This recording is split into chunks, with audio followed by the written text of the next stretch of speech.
Hello everyone, and welcome to the Cardfighters Couch.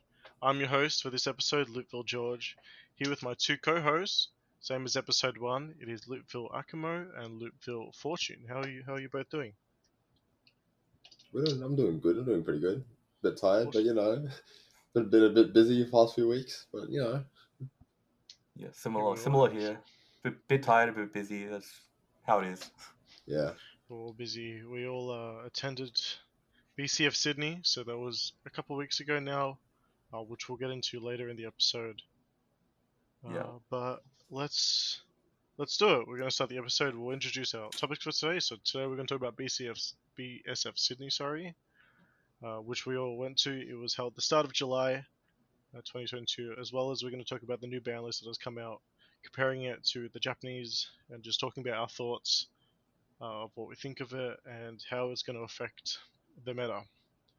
But before we get into the topics, give me a quick recap on how you went at locals. I didn't participate in locals myself, but I know both of yous were there. Yeah. Is it like just this past week or? Yeah, just this past week.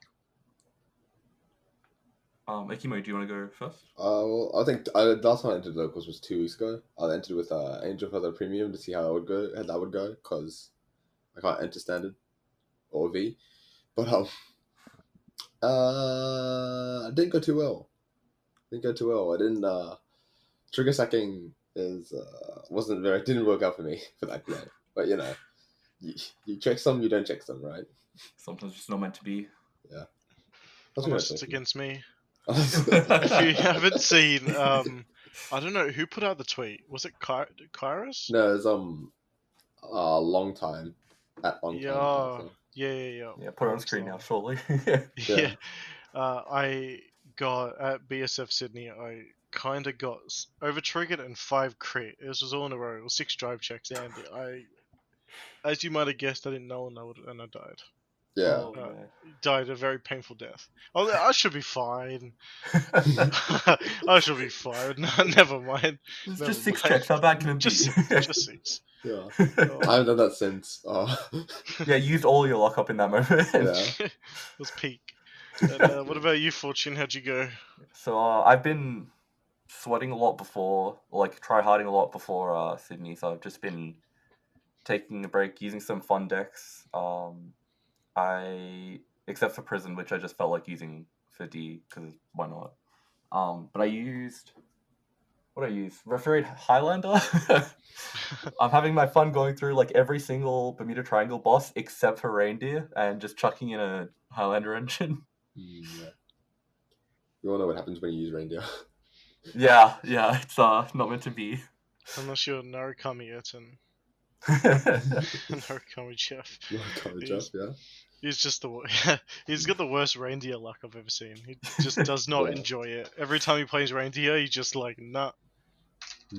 Not for him.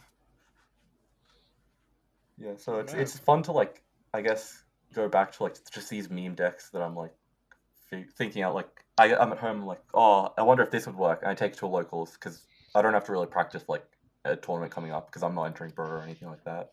Yeah, and I see like everyone's chilling. Yeah. Except for some people. I saw Gurgwit top V and I'm like, oh no. Yeah. Deals Gurgwit Luard 1-2 and I'm like, oh no. Gurgwit at locals right after Springfest feels bad. Oh well, you can't pick what people play. Yeah. It is what it is. And did you play Premium? I did not. I was busy on that day, so I had to go home early. Okay. Well, anyway, we were just going to get in quickly about why also we haven't been doing 5 videos lately on our channel. You would have realized that we've been doing a lot of deck profiles because it is good to show off deck profiles because I don't think there is really enough of them on the internet. You see lists on Discords and you see them on, clan, like Facebook pages, Twitter pages, but on YouTube it's pretty rare these days to see lots of deck profiles. I know Nexus Corp do a few and other people. Also, with the ones that we've been releasing, like we have to get them out as soon as possible because they are like related to Springfest top 8. So we want to keep them out while they're relevant. Yeah, keep them in the meta it's in the meta and while they're relevant, exactly. But who wants to explain why we really haven't been doing 5 videos lately. I guess I'll go ahead and do it. Right? We've been thinking about doing new layouts for our 5 videos and new layouts for deck profiles as well. So we're still in the process of figuring out like how we're going to change things up, what we need to do, and what we need to look out for. So that's pretty much taken up a lot of our times. We've all been busy recovering from Springfest because I'm not sure if you know it's like that, but some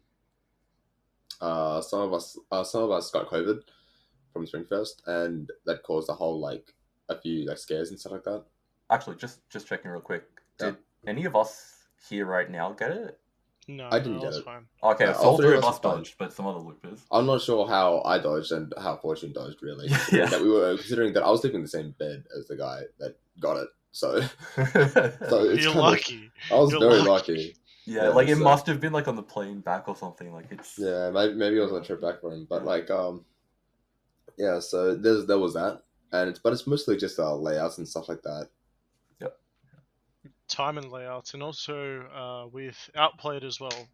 I'm not too sure how many people have seen we're featured on Outplayed, and we're still going to be featured on Outplayed on the Oz Animate Caster channels, and that has been taking up a lot of our time.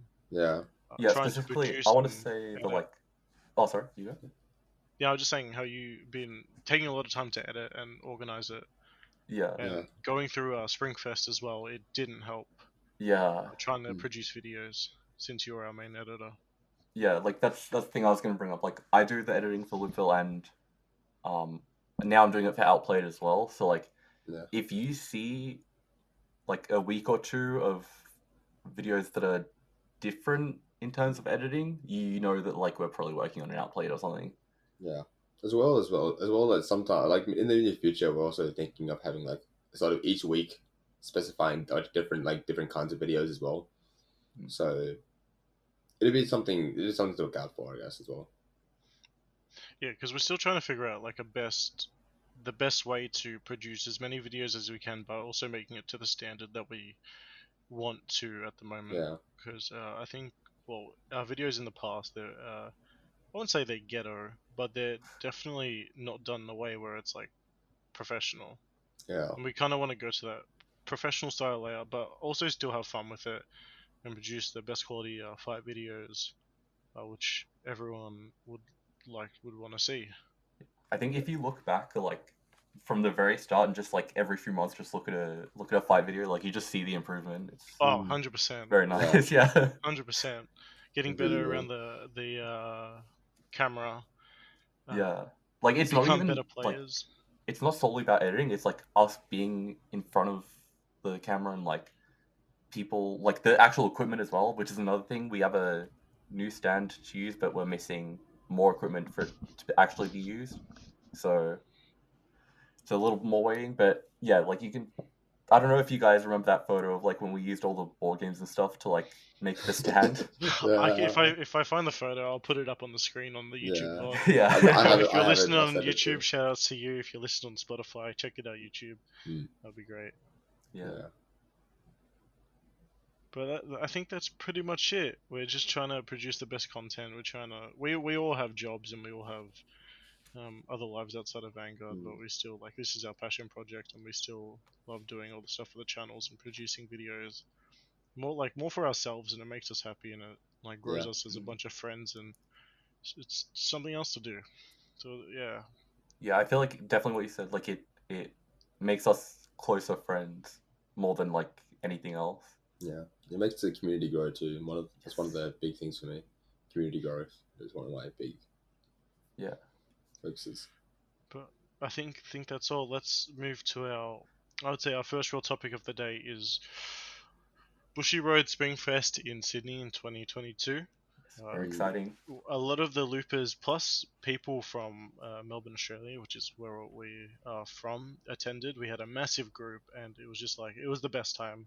I think everyone had a blast, and we all weren't playing, so most of us played, but some of us was the clerk, as we'll get into, and judging. But out of the loopers, we'll just say Fortune, Akimo, myself, Rotangs, the fan favorite, and Squash Peas attended. And before we get into it, big congratulations to Fortune and Rotangs and Squash Peas for making top 8. That is like a mad effort. That's a mad effort for both days. Both days. Yeah, That's hype. it was good. I was so happy seeing it. Like, for seeing them, I don't know how many hugs I gave you guys. I was Yeah, oh my like you God. guys popping off for us when they announced like Yeah. top 8. Oh, felt good. Even though I was the judge and I'm like, yo. Yeah. But yeah, so Fortune, we wanted 3 different perspectives on this Yes. episode about Springfest. So me as a judge, Fortune as a player, and then Akimo as the store clerk. Which I think he had an amazing time. He did some really funny stuff that we'll get into later. Yeah. But overall, I think just before we do any of that, just like talking, I just want to talk about the event itself and just the trip, I reckon, because we all flew down. Yeah. Actually, I have a question for you guys. Yeah. What is? It doesn't have to be your favorite. Just like the first memory that pops into your head from this Springfest that's not related to Vanguard. Not related to Vanguard. Yeah. Sorry, not related to playing the game Vanguard. Like obviously we're there because of Vanguard. The first memory is probably the photo that we all took together, all the Melbourne crew. Oh yeah. First memory. Yeah. That should have been my first memory, but really my first memory was getting to the hotel room and seeing one of my mates, Sam, watching the footy. Yeah. I just jumped onto the bed and was watching. Because you had major plane delays and stuff. It was crazy. Yeah. Me and Kairos had a lot of delays in our plane, so we were like, I was documenting the trip. I was like, just taking random pictures of Kairos and stuff like that, and just putting them on Twitter. But yeah, I know a lot of like the people who went with like people who aren't in Loopers but go to our local. Like a few of them were planning to do like a vlog and just didn't happen. Yeah, I think I was one of them. I think I'm just gonna name drop. Vincent did a shout out to Vincent. Did it for like the first 2 hours, if that, and that's it. Oh no, but a vlog would have been cool. He came like picked me up with Zeka, to go to the airport. Like, I think he said that he wanted to do it in the morning, but it was too dark. And then by the time he remembered again, it was like nighttime. So same problem. That's fair enough. But what was your like memory? Oh, I mean, if I gotta say one, it's gotta be the Red Rooster Nuggets, man. Very quick backstory. I don't like eating food. That's the long story short. But these Red Rooster Nuggets, they hit different. And then I've tried them back when like I'm home now. It's not quite the same. Like nothing will be as good as the Springfest Red Rooster Nuggets. Maybe the Nuggets taste like Sydney. Oh no. What was your favorite part about the trip? Those nuggets, man. They hit different. Different. The nuggets, bro.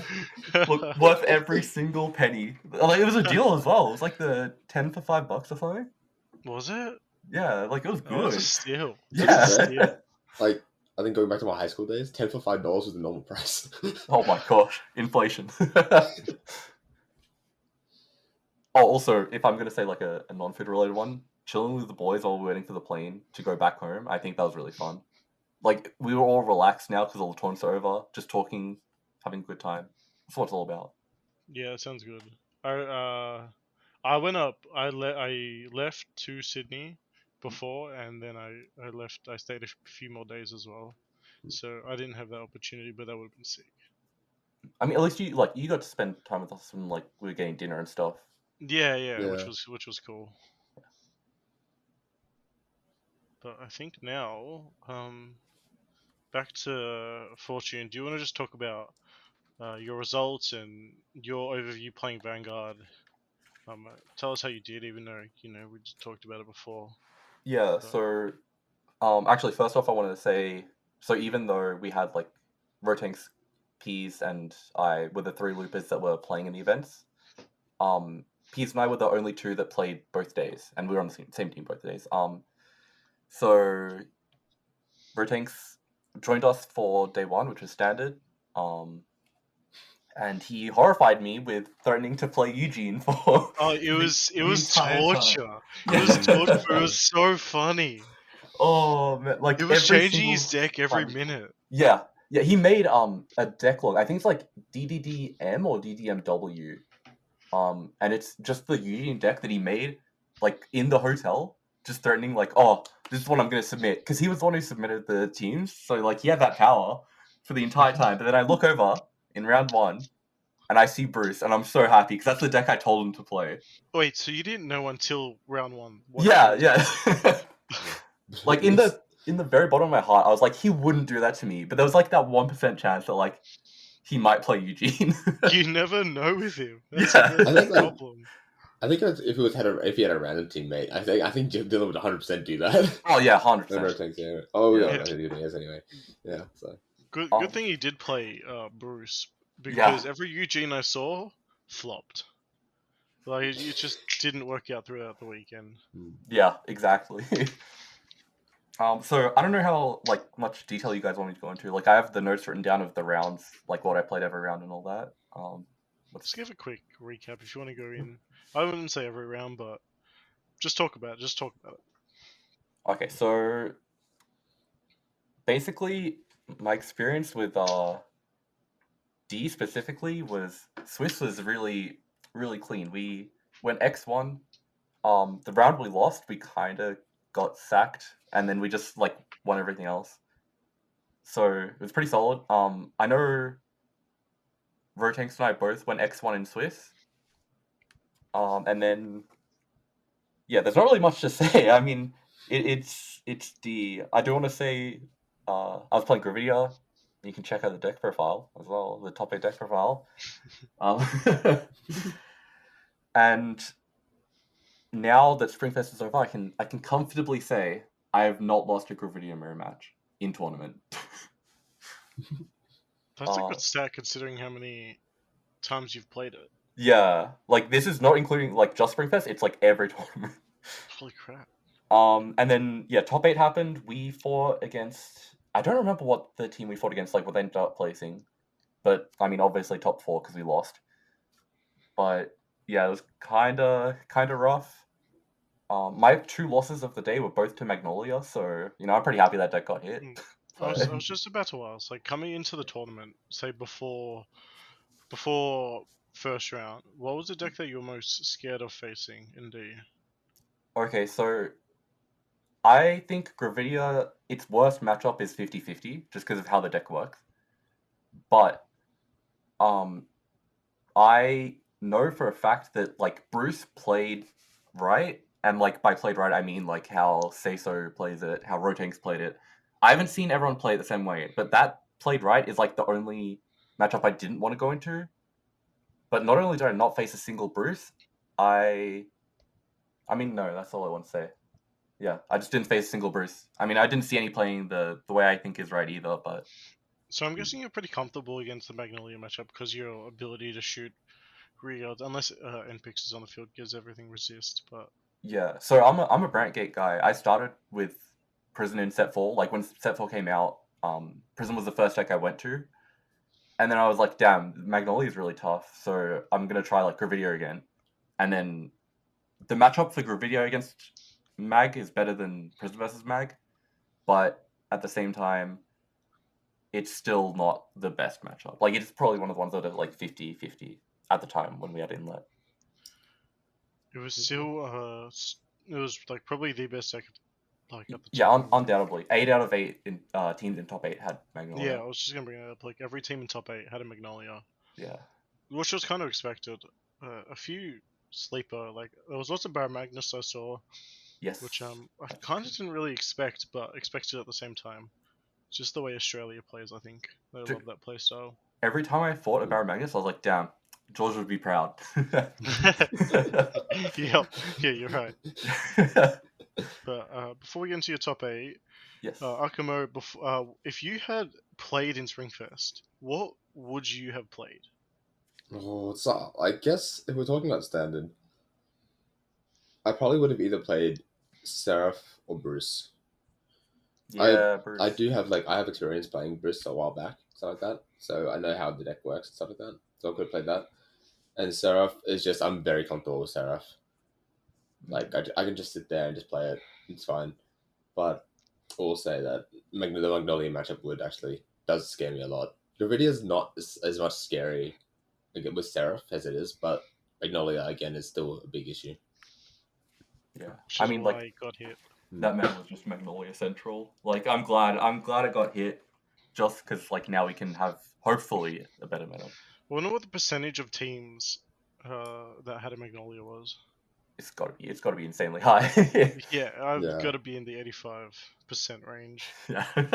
Like, it was crazy how many I saw. I was so sick of seeing Magnolia because I would walk around a lot, assessing, seeing if people were misplaying, which we'll get into later. It was very funny. Some of the stuff that happened, very funny. Yeah. Not so much in standard. It was more in premium. Everything in premium. It was Building premium. off what you asked Akimo, I want to ask both of you. So in Sydney, we had V and Standard on the same day. So what format would you have played if you guys had entered, and what deck? So we already know Akimo with Standard, but I mean, Would you have played V, Akimo? I would have 100% played V. I'm like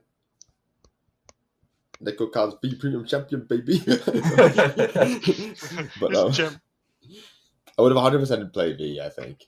I would not have enjoyed playing against Yogurt, but if I was playing, it wouldn't have lent out half my decks. So I would have been playing either Grand Blue or Prism, and those two decks. I'm especially unfamiliar with Grand Blue, so I might have played Grand Blue, I think. yeah, because very likely someone on your team would have played Prism already. Prism, yeah, because Prism is easy to play as pilot. Yeah, you just chuck it to anyone. Yeah. But Nitro is if you play it correctly, and like if you ever like play, if they know how to control your resources, then you have to control the resources, control your own resources back. It becomes very thought intensive. So yeah, that's something that I used to do a lot. Yeah, I remember back in the day when you played Grand Blue V. What about you, George? What would you have played with format? I would have played Standard. Yeah. Because I don't have a brain for V. But if I had played Standard, I would have played Baron Magnus. Because it's the only deck I completely own. Yeah. Complete. Like, I own a slight Magnolia deck that's not complete. And a Lorinol deck that hadn't been updated, but now it's almost finished. Did you ever buy your inlet pulses for Magnolia? No, because like no one had them on the trades page. You saved money. So much money. I saved money. I big brained it. I'm like, is it getting banned? I ain't buying it. Plus, I had no money, but we don't talk about that. I saved money. You saved the money you didn't have. I saved the money. But I'm just so comfortable with Baron Magnus, and when I do enter a D tournament, I actually do decent. Yeah, so that's true. I remember that one time, like, you just rocked up after not entering for ages, and you like just won the whole thing or something. Yeah, and then 2 weeks ago, I entered 2 weeks ago for the first time in a long time. If I play Vanguard, I usually play Premium or not so much V anymore because I'm not having too much fun with it. But yeah, I just rocked up 2 weeks ago, entered D, and I came fourth or something out of it was 20-player tournament, which is crazy. Yeah, locals have been like getting back up in numbers. Yeah, I was 3-1 going to the fourth round or 4-1. It was 4-1. Oh yeah, that was a 5-round tournament. True. Yeah, it was 4-1. And then I played against some really janky Bastion deck with Blast Dark, and every drive check he checked was a crit. So I'm not gonna win against that. And I got scammed out of top 3. Fair enough. Was I salty? 100%. That's just so disheartening. But yeah, that's a memory I always have. Yeah. But if I had played V in the Springfest, probably would have played DI. Being just a dual main clan with DI and Great Nature, I don't think Great Nature is nearly as strong as DI at the moment. Yeah, there was a lot of DI on the top tables as well. Oh yeah, even in Premium as well. Premium had a few DI show-ups. Didn't make it to top 8, but... Yeah, I fought a DI player in Premium, actually. You love seeing it. Yeah. And speaking of Premium, I may as well get into that now. Yeah. Sorry. Am I still working? Yeah. Okay, yeah, sorry. Yeah. Technical difficulties. Yeah, so Premium, I used Grand Blue, which was the core of the deck. I'm borrowing from Ayrton, who is in Japan, but he left his Grand Blue deck behind, so may as well use it. Actually, there's a deck profile for this as well up, or it should be up by the time this comes out. Yeah, so there was also a Stride and a couple of G-Guards I borrowed off of other loopers, one of which being Akimo, so thank you, Akimo. No worries, no worries.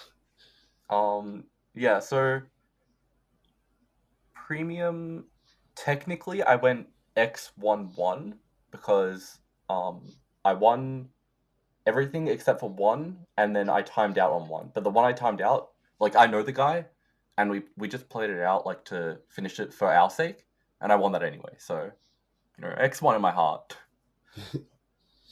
But yeah, it didn't matter for that round, because the other two teammates had already won, so team was X1 as well. Actually, both days, my team was the lowest X1 going into top 8, so it is what it is, I guess. It is what it is. It is what it is. Other noteworthy stuff for premium is we beat the team that got first place, Team Singapore, in Swiss. And actually, I think the two teams from our locals, or two of the teams from our locals, were the two teams they lost to during Swiss, and then no one else could beat them. So, I mean, look, I'm just saying, maybe we're a bit stronger than we thought, you know? As for top 8, it was a team kill. Wait, were there 4? No, there were 3 teams from our locals in top 8. There were 3 Melbourne teams. And I had the worst hand I've maybe ever had in the 3 months I've been playing Grand Blue. I did GSS for grade 1. I didn't see Ruination at all. I didn't check triggers, and then when everything else was going wrong, I spawned with Skull Dragon. My opponent uses the Genesis PR that calls top card of your deck on top of... spawned with Vanguard. And then opponent uses the PR that calls on top of a rear guard. Is it standing or just on top of a rear guard? That's really standing rear guard, yeah. Yeah. So on top of my standing Skull Dragon, they call my over trigger. And that just killed my heart. Like, soul in the wound. I wasn't winning anyway. I had to G-assist. Everything was going wrong. And then you do that to me, like, man. Yeah. So, unfortunate, but, you know, at least... Top 4 was just not meant to be. Yeah, not meant to be either day. I mean, double top 8 I'm happy with, but so close to more. There's always next year. There is. Yeah, apart from that unfortunate game, which pains me, I think, yeah, it went really well. The deck was good, and, like, I'm happy to use a deck that was kind of, like, made by the boys. Yeah. Yeah, I'm just saying, if you had been to our locals for the 2 months before Springfest, all you would see in standard tournaments and premium tournaments was Fortune winning with Gravidia and Grambly. It was a pain. Yeah. You did not want to enter. It was just like, oh, shit.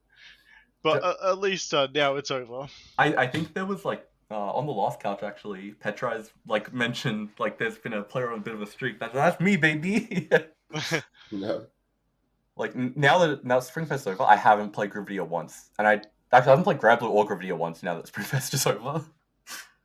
Maybe I should get back on that, you know, start winning the weeklies. No, Absolutely absolutely not. Absolutely not. Look, going X1 every week is fun and all, but, like, I could do better. I'm getting the lot of the X1s as well. I want some result. Alright, so, speaking of... we did this for day 1. Day 2, there was only premium in terms of Vanguard, because it's premium and Weiss on the same day. What decks would you guys have played? Assuming you were playing premium. I don't think either of you guys would have played Weiss. I'll let Akimo go first. You think I would have played Weiss? I would have played Attack Up. No. And premium. For premium, again, I guess the same point. If I was playing premium, I would have not lent out all my decks. Yep. I probably would have played either Nightmare Doll or Regalia. Do you have Nightmare Doll? Yeah, I have Nightmare. The team that beat Fortune, the other Melbourne team, they're using my Nightmare Dolls. Oh, okay. And your Genesis Justin, too, right? Justin, and my Genesis. Yeah, my Genesis beat Fortune. So. Yeah. Actually, I just want to say now, like, Akimo was the most valuable person in like the entire state because he had like so many top tier decks. He had Grand Blue, Pale Moon, Bermuda. Like he was a whole team on his own. Yeah, like I think the only one you were missing was like Meg Colony. Yeah, so 2 of my decks came top 4. One of my decks came top 8. And I lent out 3 decks, so it's 100% hit rate on top. That's pretty good. That's pretty good. Yeah, so I originally lent out Grand Blue as well, but then they gave back saying like they didn't want to use it. I was like, yeah, that's fair enough. I could have also played Grand Blue, so only those 3 decks. I don't think I would have played Angel Feather because, you know, even though it does good against Mega Colony, that's just it. Wait, what was the third deck you lent out? I lent out Prism. Oh, yeah. Yeah, it was Prism. To the Genesis player, right? Yes. I don't know the name. I'm sorry. Yeah, I don't know the name. I don't know his name either. Oh yeah, so actually that's the other thing. Vic had a very good turnout. Like we had 4 teams on each day, I think. And in standard we got 2 of them in top 8, and in V we got 1 of them in top 8, and then in premium we got 3 teams all in top 8. So like we had a good showing with the people who went. Yeah, it was mad, and we had also one team that came just outside top 8 as well in premium. Yeah, dude, did you hear about the last game as well? Like apparently they lost to a Miracle Heal. Oh no, I didn't hear about that. That's worse. Yeah. No. Alright, But so I did see a few of those. George, on a bit of a lighter subject, what would you have played if you entered premium? I would have played Slime. Slime? Wait, that's the wrong game. I would have probably played Great Nature. Yeah. Because I still think it's sleeper. There's one people person... like, you're alright, you know, we'll they give them first stride, and you know they'll do their thing, and then you're just like, oh shit, big damage. There's one person at our locals who was one of the other teams that made top 8, who's been using Great Nature a lot in premium just casually. Like a lot of us are seeing the light now locally. I don't know about like in the broader community, but at least like at our locals, we're seeing a little bit of spice. Yeah. Yeah, it is very spicy deck list. I love seeing it every time he plays it. It's so cool. Yeah, I'm always fascinated, and I'm just like, how do you, like, it just works. But we did play a mirror match or 2, and I won. Oh hell yeah! I won. Yeah, dude, you got to show the dominance. Yeah. You know, I just no flex or anything, but I won. But I think that's it for you, Fortune. I guess. Like, should I talk about like the experience of being in the tournament, like as a player? Yeah, actually, go ahead. I totally feel about that.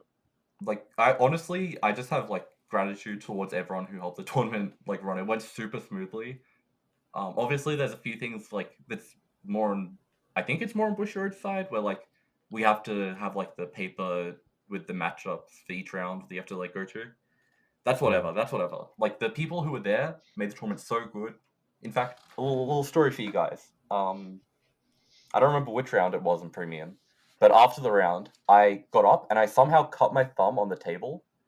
So I just go over to the head judge, and he's like, he goes out of his way to like find a band-aid for me, make sure I'm okay and all that. Like, just super nice guys all around. Everyone who went there and I talked to, like played against, was really nice as well. And it's just really good being back competing in person, like after 3 years. Beauty. Yeah. The only like little complaint was time limit, which was said a lot, and I mentioned it to the Bushiroad staff that was there. That time limit was a big issue, especially in premium. Yeah, I think premium is the one that matters the most in. Like, what do we have? 25 minutes or 30? Yeah, 25 minutes. 25 minutes. Yeah, I think like even 30 would have been so much better. Yeah, it was not enough, and it showed heavily with a lot of timeouts and stuff. What can you do? My top 8 game, like the one where I bricked, that went to time. Like in the game with the hand that bad, it still managed to go to time. It's like that's insane. Yeah. Yeah, I think apart from that though, like very good experience. Thanks to all the judges and everyone who was there. Thank you to you specifically, George. You were a judge there, and you're right here right now. Oh, I appreciate it. I don't know if judge is the right term, but yes, I was there. I had a lanyard on with judge, but yeah, that's the extent. Look, I trust the lanyard. That's all I can say. And But thank you to Akimo as well. You know, the guy yeah, I was behind the gonna counter say. selling cards. Yeah, something like Maybe Put we on should get some. into that bit now. Yeah, we'll talk about your experience as the clerk. Alright, so for those of you wondering what the clerk actually means and stuff like that, all I know, all it really means is that the place that I work at, Echo Cards, they said, "Oi, we need someone to work at the store up in Springfest," and they were like, "Okay, we're sending you, Patrick." Yeah, Patrick, Akimo, whatever. um, they sent me up, right? So I was on a different. I was like one of the last ones to leave, essentially, because I didn't know that I was going to go until until they said you should go up, and I was like, "Oh, okay, sweet." So I went up. I went up with Kairos, Darkblade, another judge. You know him on Twitter, probably. Very funny man.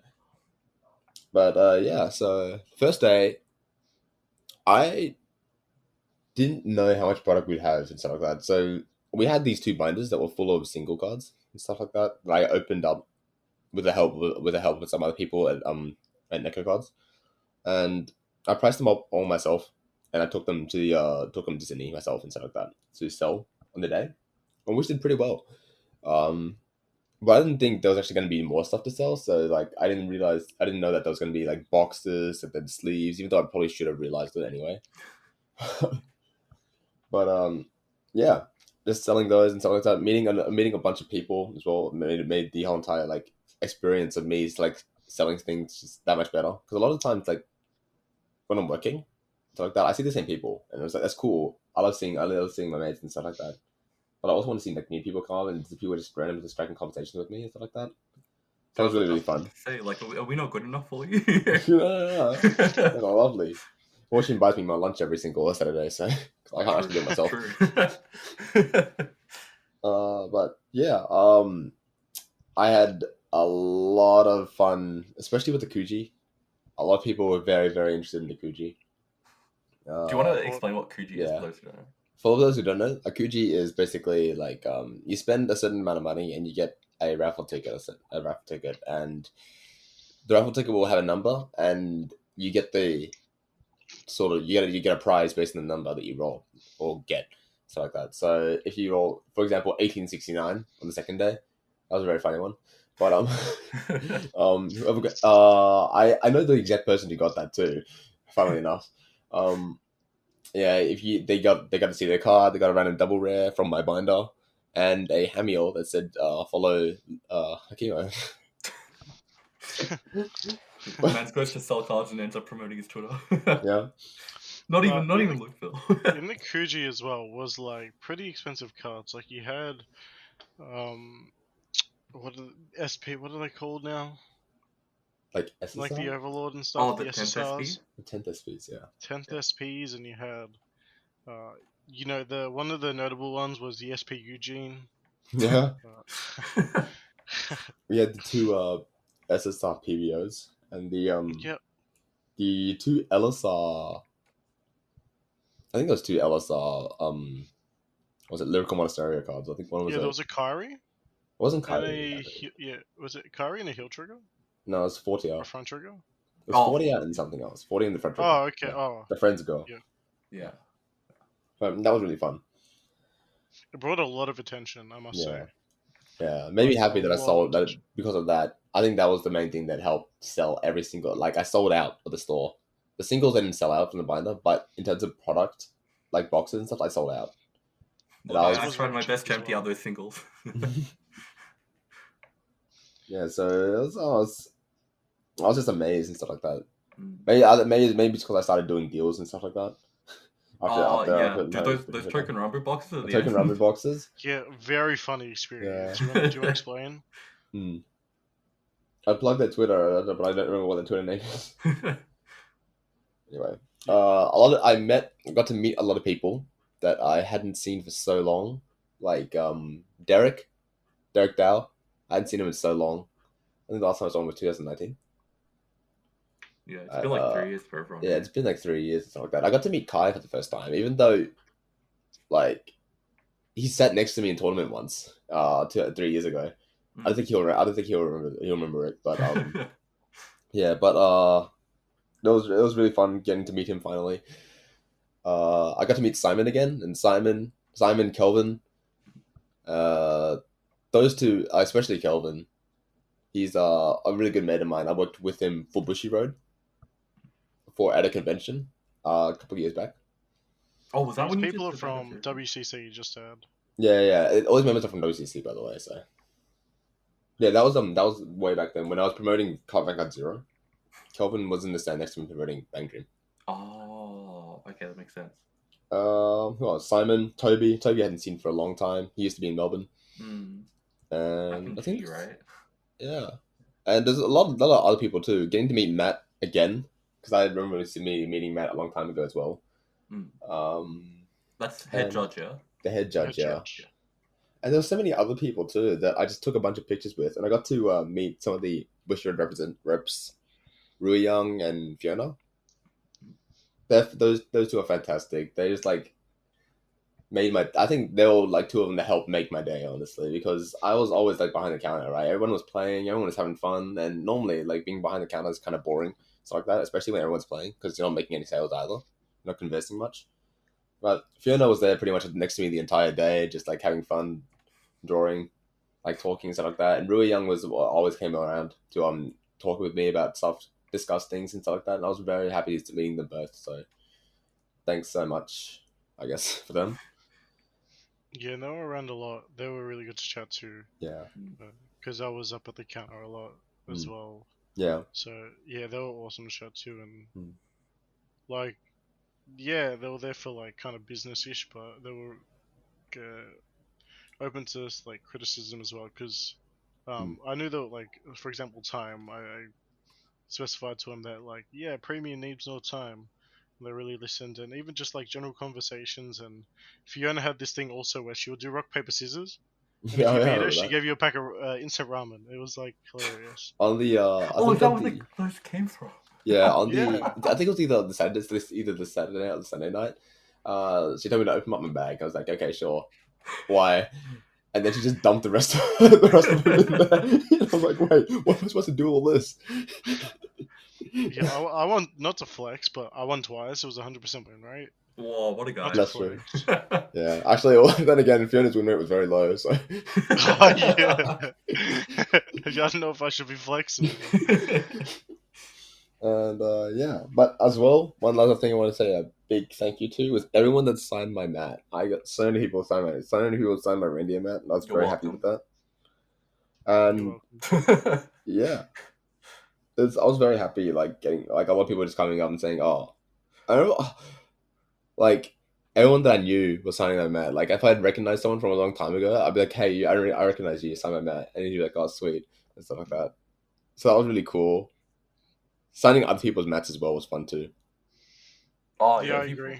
Yeah, I agree with that one. Signing mats is really fun. Yeah, signing mats is really fun. I signed, if I remember, Sarlax's, Zeka's, and Derek's.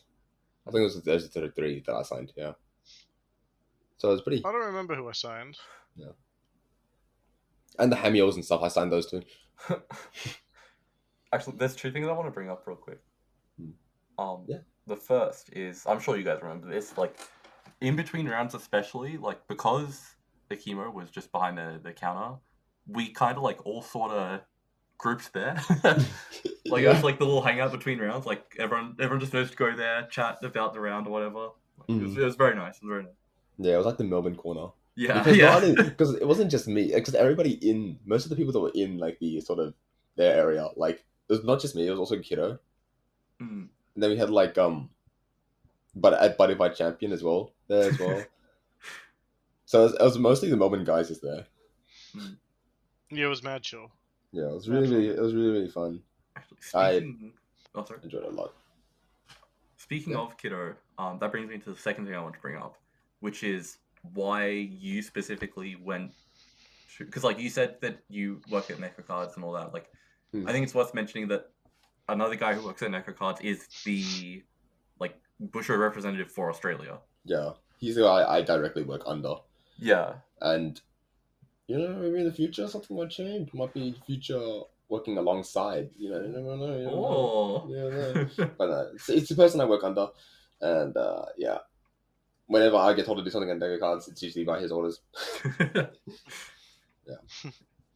I'm Actually, in charge of usually probably making might. sure he gets support with cards. I think But for those of you who've watched going Outplay back back, in the day, like Kiddo oh, has do you, been on that a you lot. go? Yeah, Kiddo was on Outplay. That was kind of cool. Yeah. Yeah. Yep. But I want to go back to how like about signing stuff, and a lot of people were getting stuff signed, mostly Matt's. But there was one person in particular. You know him as a Rotanks. Oh no. Rotanks 2. Oh, I Oh, remember this. no. He specifically built a Eugene deck, and I mean like fully built. Got the PG, it's got the over trigger, got everything. And I don't know if he did get every card signed, but he wanted to get the whole deck signed, Yeah. and it was just insane. It was Yeah. insane. I gifted some cards, so I gifted Eugenes and all that. So I signed one of the ride deck Eugenes. I know during. Did you sign? Oh, sorry. Did you sign any of the cards?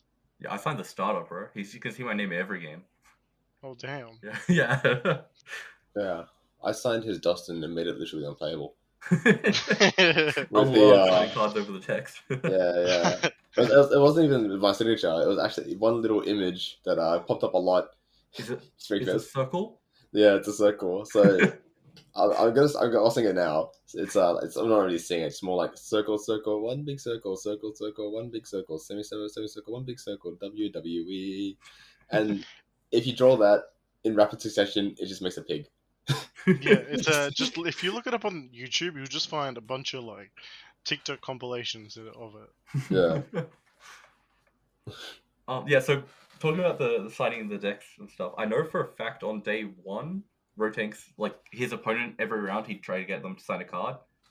But I'm pretty sure he gave up on it round 2 and wants to finish the deck at Nats this year. So BCS. Yeah. Oh. Yeah, BCS. So stay tuned, whoever's going to that. Yeah. Have a chance to sign Mr. Eugene's Eugene deck. Yeah. It was funny because I remember when I was judging, Derek called over for like rule checking, and I didn't know the specific ruling, so I went to an official judge, which was Rotanks, and I called him over, and Derek's like, Eugene, come here. He's just known as Eugene. I was like, dying. He's known as Mr. Eugene. It's just hilarious. Yeah. Look, he's got a brand going for him at least. Yeah, he's got a good brand going for him. Good Twitter profile and yeah, hilarious dude. Yeah, so certain people I'd love to thank, like everybody else, everyone in Melbourne, and my Luke Bill in particular. I want to thank them so much. They made the day fantastic. Thank you, Bushy Road, and thank you for the judges, which is a good segue into the next segment. Yeah, so I judged for the first time in my Vanguard career, and I'm not an official judge, but they needed judges, so I volunteered. And I thought I had a pretty good resume. I've been playing since 2014 and been studying the game quite a bit, except for NG, so my premium rulings are a bit off. But I thought I was like qualified enough to judge, so I put my hand up and volunteered myself to judge the event, which ended up being one of the best times of my life, and it was really, really good fun. It was a very long day, I must say. We had to get up. We had to get to the venue by 7:30 in the morning, and when you have the boys, coming into the hotel room at 1 o'clock in the morning after their flight was delayed, and getting food and just like chatting up late night, it was a pretty tiring morning. I'm not gonna lie.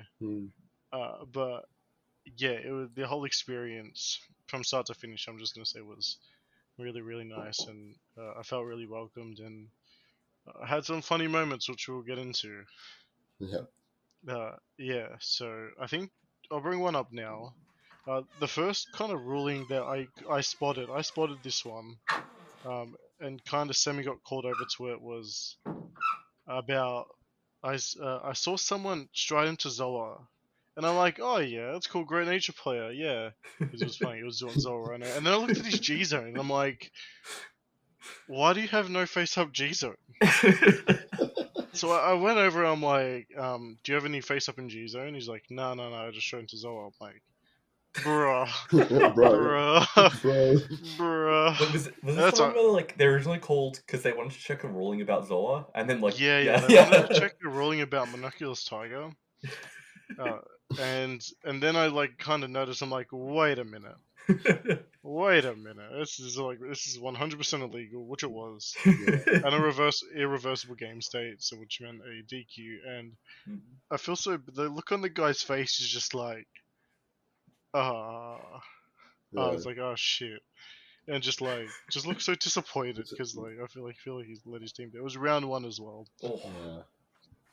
I mean, I can guarantee you that guy will never make the same mistake again. Yeah. And I thought, like, Yeah, if nothing you works. bring it, I wonder what he was doing at locals before that. Then. Yeah. Like, how would someone not call it out? Yeah. It's ultimate strata ruling. I think that's one thing you should know if you play premium, which is very simple. I think that's actually like it's not talked about much, but like if you weren't around for that part of G, I think it is fair enough that you might not or forget it. But like Yeah, I not guess at so. a Springfest. Yeah. Not at a Springfest, Yeah. not at a level whatever tournament it is, a high level tournament. I think you're expected to know some stuff, especially ban cards and rules. But we'll save that for last, I reckon, because that was hilarious. But overall, like a lot of rulings were simple rulings, especially for overdress. Like I don't think I had many rulings at all for overdress, and if it was just simple stuff. Like a lot of it was about sleeves and what sleeves they could use and blah blah blah. Simple turn.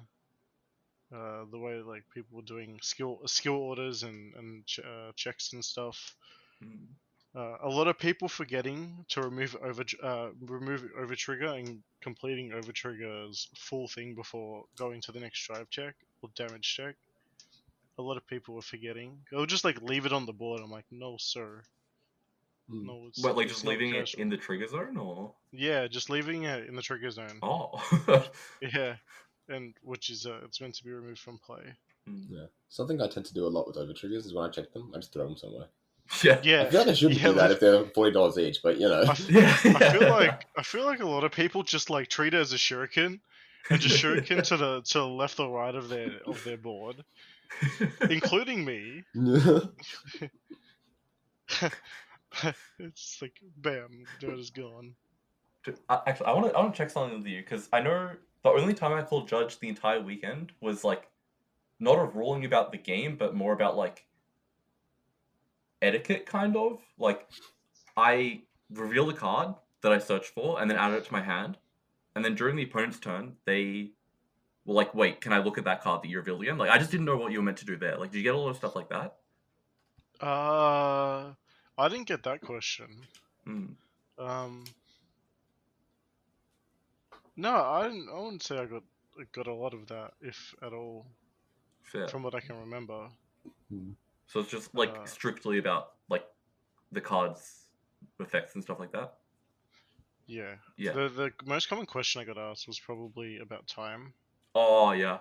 Yeah, and like what time rulings are, even though it was said after every round. And after time was done.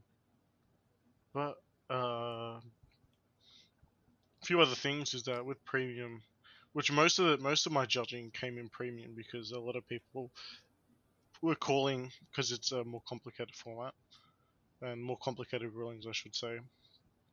And dominate rulings, I stay away from those. I would call the head judge because he was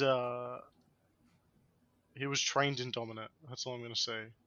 And man, new dominant rulings, but a few funny ones as well that we'll try. There was one ruling.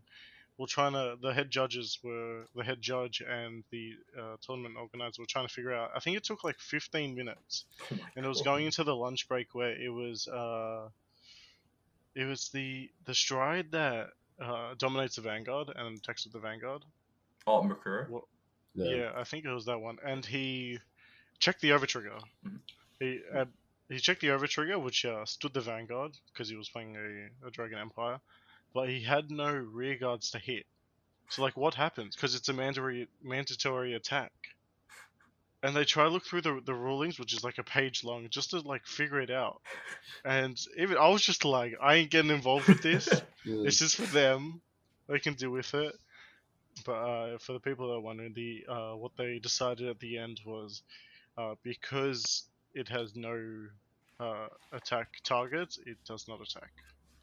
So it doesn't get the extra drive checks. Was resolving that why the lunch break got extended? Yes. Oh, Yes. Goated Yes. Nubatama player. I love them. It gave me more time to sit down. Yeah. Because I was on my feet the whole day pretty much, walking around as well. So especially the end of day one, my feet were dead. And my back as well was dead. I like knocked out so easily and fast. Is there anything else I can bring up about the day itself? Getting to meet a lot of new people was awesome. I wasn't really going to many national events beforehand, especially because I didn't play 3G. It was when I had my break for the game because I was poor high school student. But even when in V, I didn't go to many national events as well, especially the ones interstate. So it was good to be out there again, meeting people and playing against new players as well. Which I only played against a couple of new players, but it's still something. Like I barely played the weekend at all. Oh, the only time I know you played is that when I got sacked. Yeah, that one game. I apologize. But coming up to the funny thing that happened during Premium was someone running Troyes in their deck. And I don't know who saw it. I think it was Kyrus saw it. And he's just like, what? Like, what? And I heard about it. I died. I'm like, holy crap. Yeah. Like, surely not. Surely not. Because initially his opponent called... He didn't know it was a banned card at start at like first glance, but he called over the judge, which was Kyrus in this case, and was like, "This feels way too good to be real," and like, and Kyrus was like, "Yeah, that turns out to be a banned card," so the team had to drop out because they couldn't find a replacement. I think because also deck log had been submitted. Yeah, it was a whole mess. They had to drop out. And that is a mistake he's not making again. Yeah. But I didn't think I'd actually see that one. That was a first. I didn't put that on my bingo sheet. No. I got a question for you guys. I think more specifically to George, because like, okay, so everyone can go to like any national event, be a player, but like being a clerk or a judge, like what? I guess like it's harder to be a clerk because like you need a connection, whatever. What got you to, I guess, be a judge? Like, what was the incentive that made you want to do it? I wanted a break because I was working like 5 days a week. I wanted an excuse to go have a break from work. It was one of the big reasons because work was really painful at the time and it wasn't a fun thing to do. But also just like all the boys were gone. I was getting jealous. Yeah. All the boys were going. I'm just like, I want to go too. And I also got family in Sydney that are a pleasure to stay with. So I stayed with them, see them, play some Vanguard. And I've been really enjoying my Vanguard recently, so which helps. Yeah. It's very similar to me as well. All the boys were going, right? And it just felt weird. Like, me and a couple of other guys just staying back going, they're in Sydney, they're having fun, I'm not.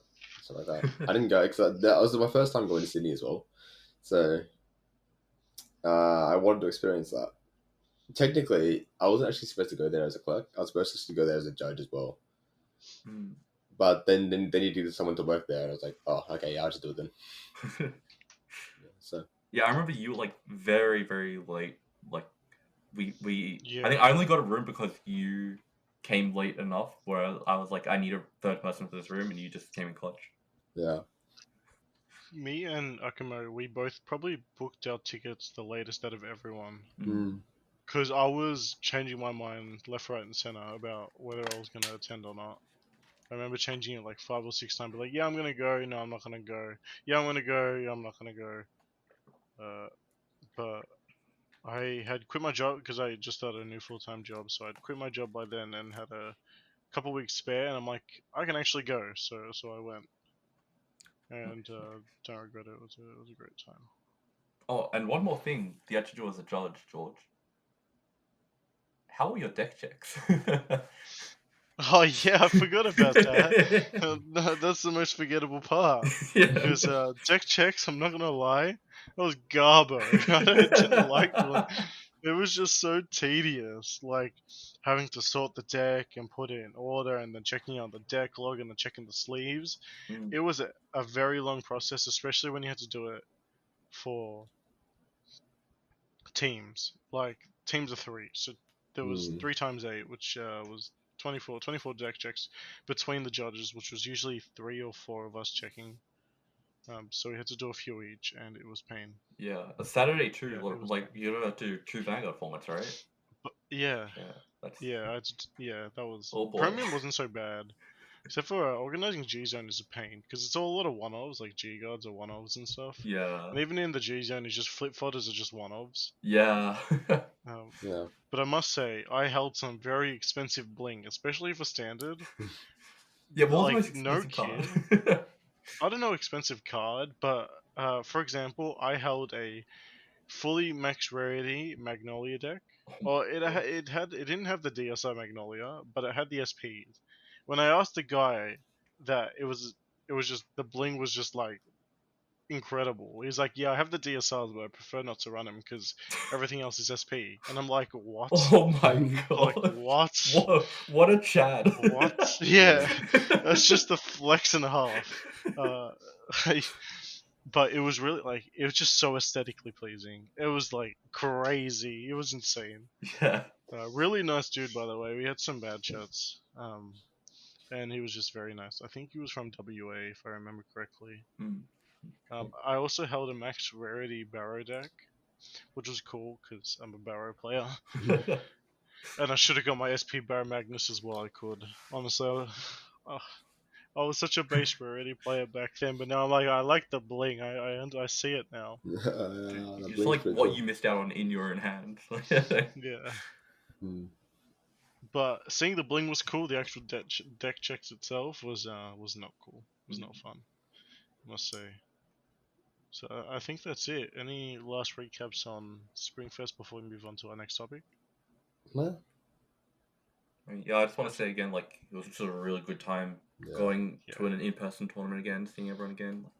I'm keen Yeah, for I the think next we one. all had a really good time. I don't think anyone had a bad time. Yeah, Probably the bad time was the people that unfortunately got sick. yeah. I mean, Yeah. Which is like it's whatever. even if you ask them, I'm sure they would say it was worth it. Yeah, Mm. yeah. And never feed Kyra sugar. Yeah. No, never feed him sugar. Never feed him I was trying to control it too. I kept Well, saying he was like your responsibility. yeah, he was because I met his mum. His mum dropped him off, Oh and snap! I told her that I'd take care of him. Oh snap! But the man had sugar. It's like he was drugged up. Dude, Yeah. it's like the gremlin rules. Like, don't feed them after midnight. Don't feed Kara sugar. Yeah. But anyway, let's get into our next topic, which is the ban list. Mm. Pretty much, what we're going to be talking about in this topic is just talk about the ban list itself, as it's fairly recent. A lot of people have opinions on it. I probably won't be saying too much in this topic because I am a very neutral person when it comes to Vanguard, and I don't see it as competitively as what others do. I like play the game purely for the fun of the game and the community itself. Mm. You would never really see me sweat. I don't think I've sweated in the past couple of years of playing. I just want to have fun, especially with the Liverpool boys and all that. But I know Fortune and Akimo will talk a bit about it and their thoughts of you because they're a bit more into the meta. Mm. And also just comparing it to the Japanese format, as well. The difference, which more English changes, and what it does for the format, both formats itself. Like, are we going to be seeing more of this in Japanese format? Are we going to be seeing more of this in English? And just stuff like that. So I think we're just going to go in order from D to premium. We'll start off with D, which was the first, and I think the biggest one was Elder and Inlet Pulse Choice Restriction. You can only play one or the other in your deck, which was expected. Yeah. That deck had to get hit. Lament out the people who bought the SPs. Yeah. It's just from Magnolia. Far out. Yeah. We put in our notes, which we're all looking at, saying laugh at SP Inlet for people who only bought a Magnolia. It's hilarious. But one of our players, Squash Peas, he bought SP Inlets, but he plays Flagberg, so yeah, he bought them for Flagberg. Yeah. So at least respect to that. But the people who bought it from Magnolia just will laugh at them, and I think everyone else is as well. It's pretty funny. They're probably laughing at themselves. Yeah. Who knows? It's But one do you of want those to talk? situations. Do you want to talk about what it does for the format, your opinions on it, and yeah, I think who's going first? I'll go first this one. I don't play too much standard, but I have a pretty good viewpoint of it. So the Elder Inlet choice, thank God, because now nothing's miraging and stuff like that. You don't have to there's no freaking coral assault every turn. No 2 coral assaults every turn, and I'll be honest, not even Alcapulse is doing that. So yeah, nothing V. Yeah. So yeah. I was like, okay, I don't like seeing that, especially with end picks and stuff like that. So like I remember there's a one of our mates plays Magnolia. He plays it like that, and the play calls out 2 in the pulses, then puts them in. And as a prison player, it's very difficult. And but yeah, like it's You clearly just have not. a look at their hand size. Yeah, massive. it's clearly not what they intended. So like obviously they're gonna hit it. Yeah. I The think card was made for Flagberg. yeah, it's insane. It was Exactly, made yeah. for Flagberg, and yet everyone's like, "Oh, this is good in every other deck." Yeah. Still good in Blackbird, but yeah. As for like Magnolia now, there are options where you can go the grade 3 Magnolia, go back to Persona writing, and have your inlets still, which is, I think it's interesting. I might come back in like a few months and say like, oh damn, I'm sick of seeing Persona writing Magnolia everywhere. Like it could go either way. But for the time being, I think it's cool that there's still an option for that, and then Magnolia Elder can actually play the way that they intended it, which is, I mean, it's still a good deck. It still does like 6 attacks. And can get big. It's just it loses the extra things that they didn't intend on it having. Yeah. Which I think is a big thing for this ban list, where like for D at least, which I think is the one that got the best bans. It's like they're just doing things that, like, getting rid of things that go against what they had planned. Yeah, okay. I think that's all for the Magnolia talk. You will have seen it all on Twitter. Yeah. You had seen everything on the ban list on Twitter. People hating, people hating, because there was no love for it. Everyone was upset. Which I might get into later. But the next thing about Overdress is Dark Strain to 1.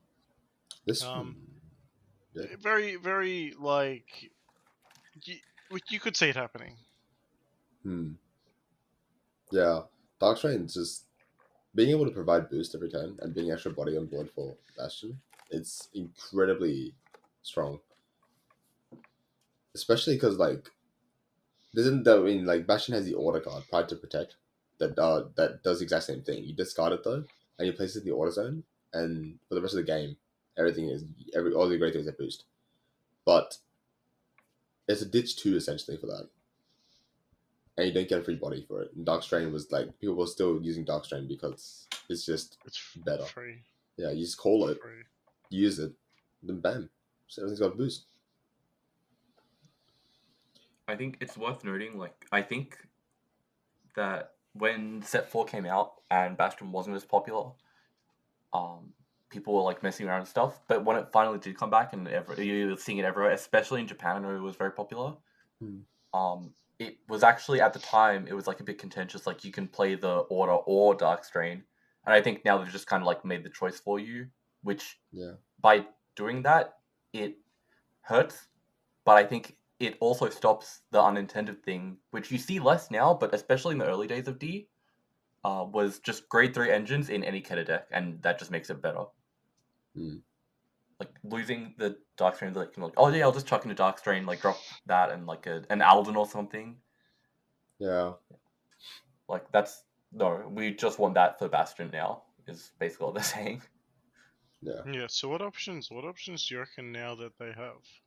And do you reckon it affects the deck as much as what people are saying, or as little as what people are saying? Dude, I saw lists before the ban that weren't playing Darkstrain. Like I think the deck is still fine. It's just now your choice is made up for you. Yeah, I definitely agree. It's like, it's like they can use the Order now. They can just choose to not even use much boost or anything like that. They can just choose to focus solely on Refluke and stuff like that. It's like there's just a lot of they've got a lot of options for Bastion that even though Darkstrain to 1 was one of the better targets they could have to hit, it's just that Bastion itself, if you really want to like hurt the deck, you can't really hurt the Regards. It's mostly the Vanguard that you have to hurt. Yeah. Like both the decks that got hit, they're That's still just doing what they did that makes them strong. Yeah. And you'll still see a lot of people playing them. Yeah. I don't think this is going to stop many people from playing Magnolia or Bastion. Yeah. I mean, every time we get any like generic attacker, you can slap it in Magnolia. Anytime we get any grade 3 in Keta, just slap it in Bastion. Yeah. Yeah. So they were the two hits for Overdress, and if we compare it to the Japanese ban list, I don't think it was any different. Yep, same bans here. Same thing. So don't need to care about that. Yeah. But now next with V Premium, it was a different ban list to the Japanese format. Very different. Yeah. So the first thing was the Rosa ban. Yeah. Fortune is a Vert player, so he will know much about this, and he has tested it as well post ban. Post ban, even though I don't think it's official yet from time of recording. Yeah, so I used it at just like a weekly, but like self-imposed the ban, so I just took out the roses from my deck basically. Yeah. And what did you think? So, long story short, I see no reason to play Vert over any other Bermuda boss. Like, wow, the deck's I don't want to say completely dead. Like I went 2-2, which like isn't the worst, but every time I was winning, I was like, damn, this is just because of like Lizard and Aqua. It's not because of Vert anymore. I think it's a good hit, but it does hurt. It does hurt a bit, yeah. So where does Prism go now, or it just dies? I think Prism in V Premium is kind of dead, but I know a lot of people have been talking about like bringing it into Premium especially with the new Stride, where you can still use the roses, and sort of similar to what happened with Angel Feather and Hamiel, where they just have this strong V deck, and now their card got banned, so let's try it in Premium. Like I could see that happening. Yeah. Wasn't it worth noting that even though Vert's kind of hurt and Rose is dead, people have been trying to clear out a lot in duos with the upcoming duos that are coming out. So I think this hit was pretty good, mainly just because everyone was sick and tired of Prism. Yeah. And it not only does that, but it also kind of helps promote their next products with Riot. So and this was the second Prism hit, right? It was, yeah. Technically, second Prism hit, because the first one was a triple Choice Restrict, but this one just banned one of the cards in said Choice Restrict. Yeah. Okay. Yeah, makes sense. The next was...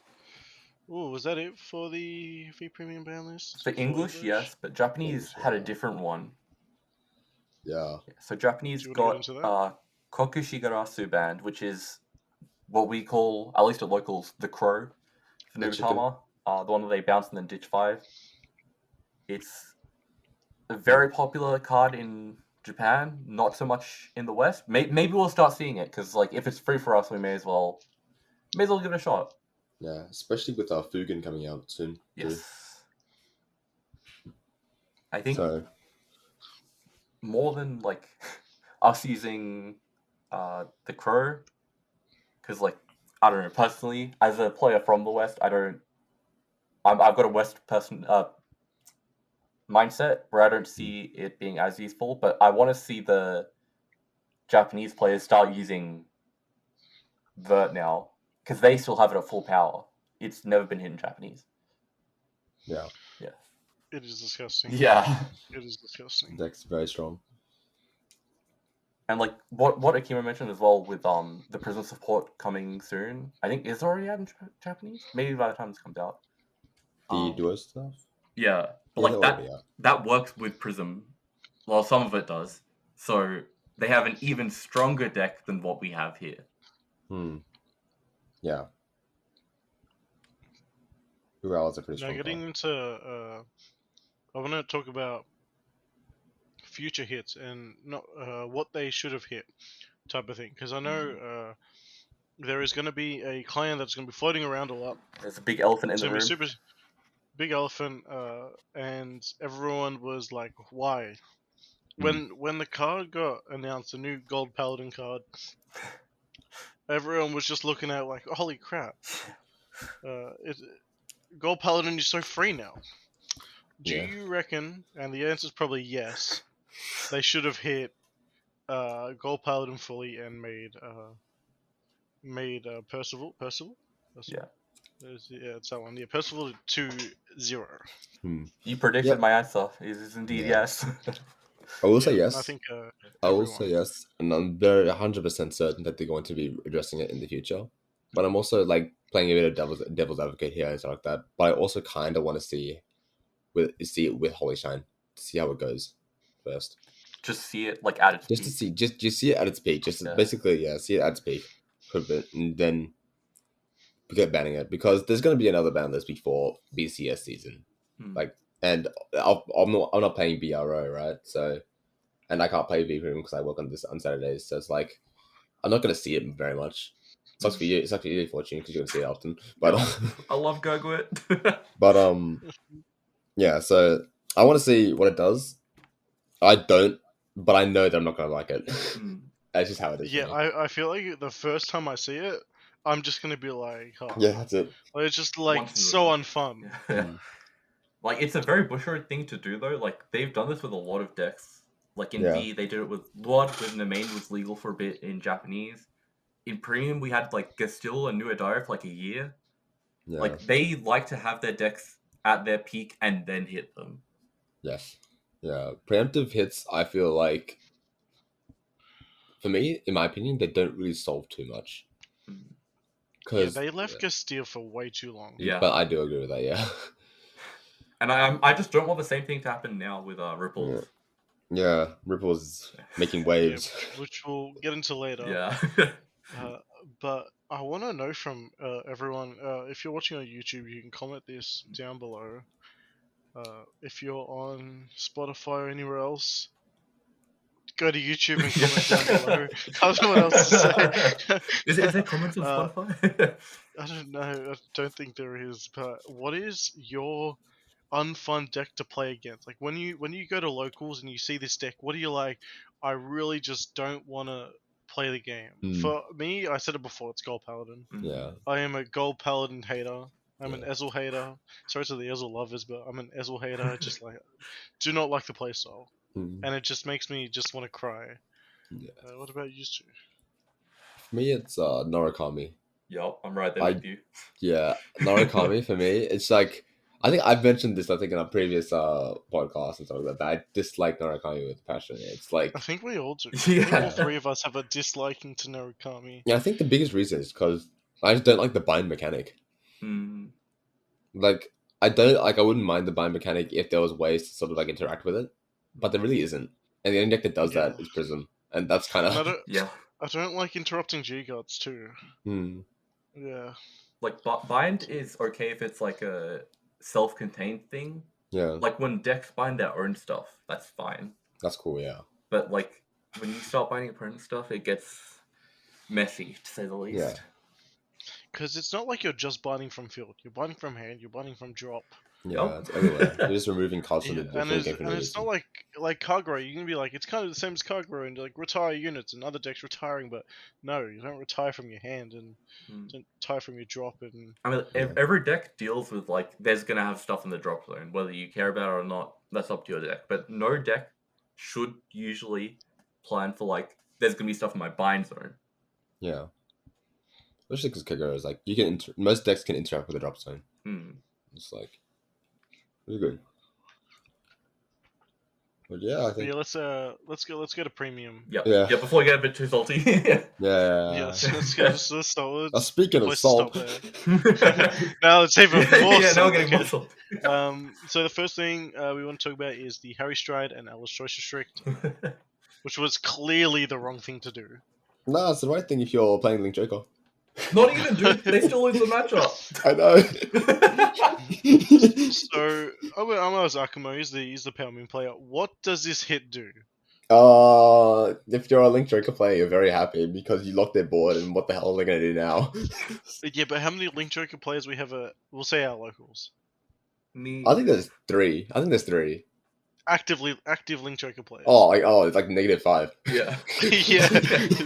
Because even I own Link Joker, but I never use it. But yeah, it's a hit that I didn't expect, and it's certainly a hit that I didn't really wanted to see because it's just the wrong hit in my opinion. It does really nothing. It does stop a massive, just like if there's a bunch of Leslies and Souls, it does stop them all coming out and hitting you in the face, which is one thing. But most of the time the Leslies are in the hand, or they're on the field already, so it's like it's just kind of doesn't really do anything, right? Yeah, so what should have been here? I think personally, the strides should not have been hit at all in Pale Moon, such as that. I think the real issue came from Ginny and Leslie, one of those two. So, or Alice, like any of those three. If any of those three got hit to 0, then the deck just falls apart, right? The deck becomes less of a multi-attack kind of thing, like a multi-attack threatening kind of deck, and more into sort of grinding out now. So it's like I can make more plays. I can go into different strides now. Like I can go into Harry now because instead of focusing on the whole Leslie loop, I can start going for more attacks and stuff like that. So that's, in my opinion, what it should have been hit. Like Ginny, Leslie, or Alice. A lot of people will say like, well, you just don't win. You've got to get hit and stuff like that. And like, I will say that Darkside Princess is undercosted as hell. But I don't think it's ban worthy either. Yeah. That's fair. Now let's go to the Ruination that was restricted to 1 in only Mega Colony. I want to start and just say like the Ghidorah Stride is still the problem. Yeah, 100%. It will always be the problem in the deck. Ruination just helped a lot, and I understand why they would restrict it to 1. But if you're gonna restrict it to 1, restrict it to 1 in all the clans, because Grand Blue still abuses it, and Fortune here abused it like crazy. Yeah. That card got me to top there. That's all I can say. Yeah, it is insane how free you can just draw 3 cards, and yeah. So yeah, the other decks are still abusing it. Mega Colony gets weaker, like for sure it gets a bit weaker. But if they get it in the hand, like they still do it.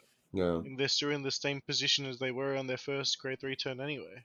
I think it's very likely we see before they were playing Ruination, they were playing Magnolia as like the base. So it's very likely we see that, or maybe Flagberg now as like the one they go into instead of Ruination.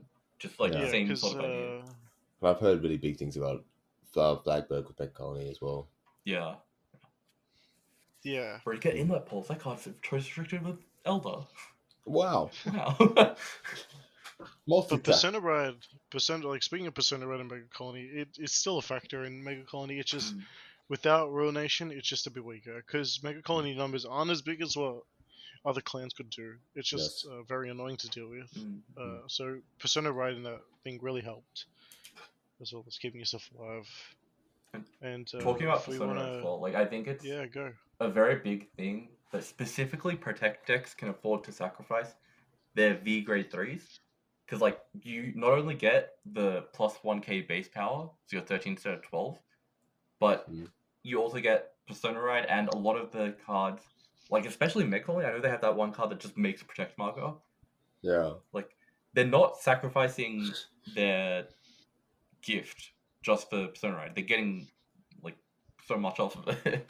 Yeah, I didn't understand that card either, but yeah. Yeah. Well, And bringing to our last ban. On this JP exclusive ban, if I'm the not only mistaken, premium is hit in the Japanese. Yeah, it was the Nazari ban, which was shocking. But if you had seen all the stuff on Twitter from the Japanese Vanguard players, it was abused. Yeah. yes. Yeah. And it was abused very greatly. And although Eugene was finally winning, I must say Eugene was actually finally winning. But you two can talk about this one because I didn't really know much about it until the hit when I researched it. Then To be fair, I'm a bit similar to that, but I seen Nazari. I remember seeing like the Nazari list for the first time was when I was getting my COVID vaccine. I was just sitting in the room waiting, and I saw like this Nazari list and got like, what the hell is this card? I guess I'm the guy to talk about it then, because I've been doing my research. Yeah. So Japanese especially has a bit of an advantage in this because they have access to the Vanguard Zero prize card, which is a grade 3 crit trigger. So they get to chuck even more grade 3s into their deck, and with the Eugene support, you just spam out like two. You can get 2 Nazaris in a turn, take out 12 cards, and then they just can't guard. I think it's kind of weird. Like, just ban the Vanguard Zero Overlord. Yeah, but yep. So now that it's only banned in JP, what does this mean for English? Will we see more Nazari come into play? I'll be honest, probably not.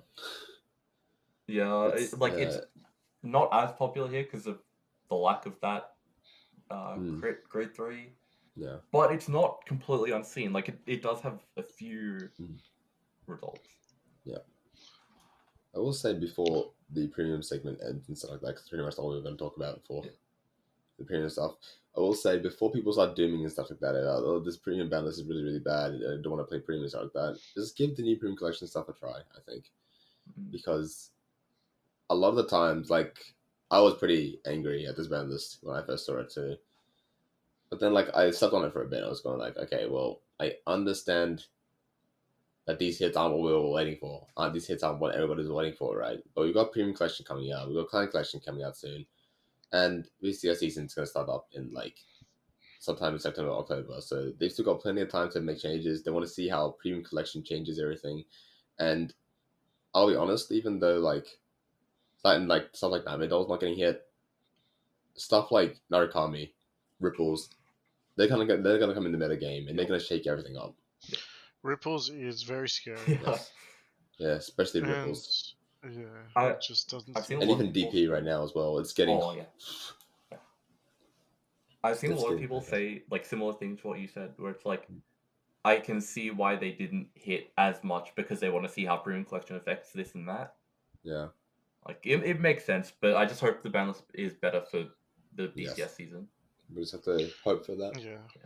So we'll go to now. What are your overall quick thoughts on the ban list, Fortune? D was very nice. I think those are like perfect hits. V English, yeah, it did the job for Prism, but we need more. Premium, that was not it, but we'll see. For me, D, I agree with Fortune with D. I definitely think that the hits warranted. For V Premium, I also pretty much agree. I also think that Prism definitely needed that hit, and we're still gonna see Gogwit, but Clan Collection's coming soon, so things might change, things might not. We want to see, or I want to see what happens then. And I guess it's very similar with Premium as well. Like, sure, these aren't the hits we're waiting. These aren't the hits you're looking for. These aren't the draws you're looking for, but I want to see. I want to see what really happens. How Premium Collection actually shakes everything up.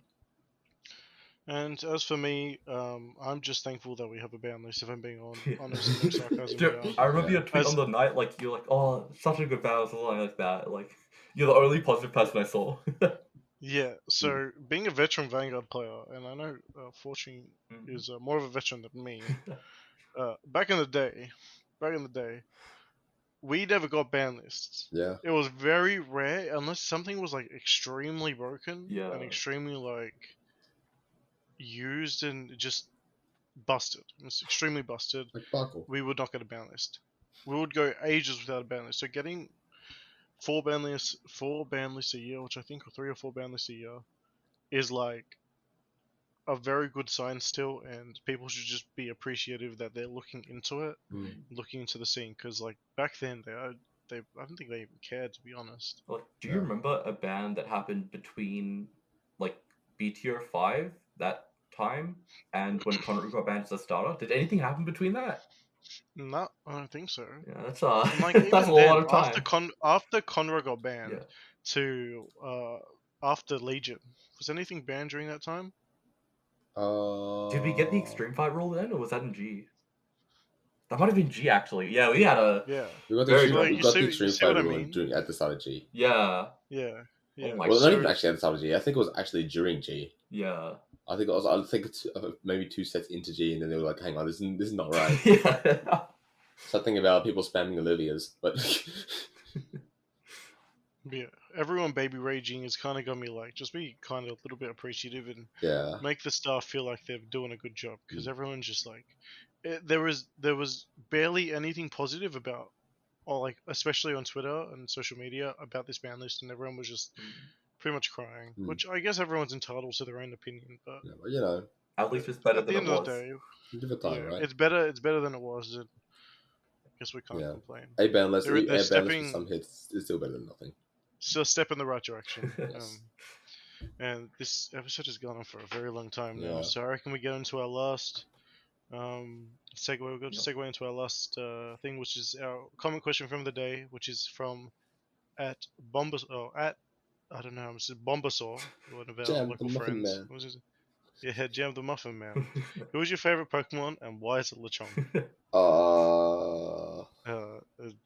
Lechonk is very cute. I must Lechonk is like pretty Lechonk chunky. is precious. Yes, I'll protect the chunk. Look, I've said a lot of my opinions favorite- so far, but I think this might be the one that gets people maddest. I'm not a LeChonk fan.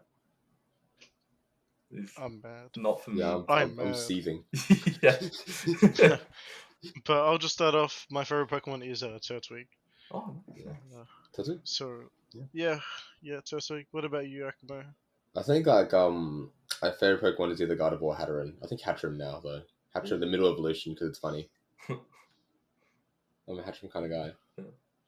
What about you, Fortune? I'm an edgy boy, so I like Zoroark. Oh, damn. Yeah. That's understandable. Zoroark is very cool. Yeah. We're all Pokemon lovers here. Yeah. So if you ever want to ask us about Pokemon or anything, just feel free to in the comments as well. Maybe We do not play the episode Pokemon TCG. Yeah. Just bear in mind we are not the TCG players. Yeah. More of a VGC type of guy, and just enjoying it. We've been watching Pokemon with the boys lately. It's been a good time. Yeah. Masters 8 is so hype. Yeah. It's pretty So good. with Pretty that, would like to say thank you for listening. If you made it to the end, we really appreciate it. The episode 4 of the Cardfighters Couch. It's not as frequent as what myself and probably those would like it to be, but it's very hard to produce an episode and find the time and planning it because topics run out. And they're getting longer, the episodes too now. Yeah. Yeah. So it's a big effort, but we still enjoy doing it. It's still good having a chat. Yeah. So thank you all for watching. Please, if you're on YouTube, like, comment, subscribe. If you're on Spotify, thank you for listening. And we'll see y'all in episode 5, where Ayrton will be your host. See you, Luke. Luke, on you go. Yeah.